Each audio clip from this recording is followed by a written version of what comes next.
On est le café aujourd'hui dans le mois d'Elul. C'est pas seulement un message qui va nous réveiller, parce que café, en français c'est 25 et c'est Mazal Tov pour la création du monde. Selon le Talmud à Rosh Hashanah, il y a un grand débat très connu, Rabbi Elazar et Rabbi Yoshua. Est-ce que le monde a été créé là aujourd'hui, le 25 Elul ou le 25 Adar? Ce qui est sûr que même si le monde il a été créé à Nissan, Adam Arishon, Adam, il a été créé quand? Yom HaShishi, donc Rosh Hashanah. Il y a un midrash qui s'appelle Midrash Plia qui est très beau. Il dit pourquoi Rosh Hashanah est 2 jours? Alors lui marque comme ça, comme c'est marqué Vayi Erev, Vayi Boker, Yom HaShishi. De là on apprend que on fait Rosh Hashanah 2 jours. C'est vrai que dans le Talmud au début de traité Beitza, la Gemara elle parle là-bas par rapport à un œuf qui était né le premier jour de Rosh Hashanah. Est-ce qu'on peut le manger le deuxième jour de Rosh Hashanah? Entre parenthèses, sachez que la halakha, on ne peut rien préparer du premier jour de Rosh Hashanah au deuxième. On ne peut pas encore mettre la table. Il faut en attendre la première journée se termine et on passe à la deuxième. La Gemara elle dit que les 2 jours c'est comme une grande journée. Yom Ha'arichta. Le Zohar HaKadosh il dit le premier jour c'est la rigueur dans la justice. Le deuxième, Rafia. C'est un peu plus doux.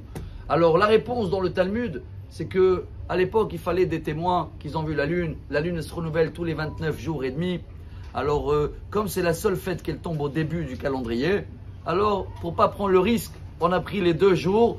Et comme ça, une seule fois dans l'année, on est comme tous les juifs en diaspora qui font tous les fêtes, eux, 2 jours.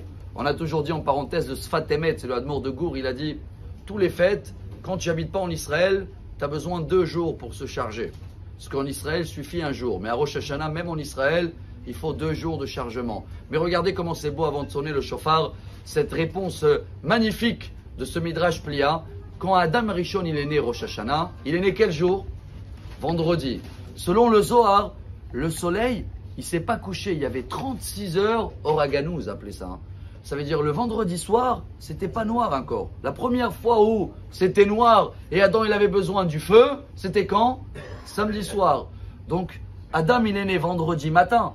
Tu prends de vendredi matin jusqu'à samedi soir, c'est une très longue journée. C'est pas une journée. C'est pour ça qu'on fait Rosh Hashanah. 2 jours, on dit Zikaron, le Yom Harishon, comme Adam Harishon, que pendant cette période-là, il avait la lumière. Je termine avec un petit message de Rav Ovadia Yosef très beau. Quand on dit chaque fois Zikaron dans les bougies de Shabbat, c'est bien de le faire long pour se rappeler de cette longue journée qui était presque 2 jours. Zikaron et regardez les bougies et apparemment c'est une ségoula pour la mémoire.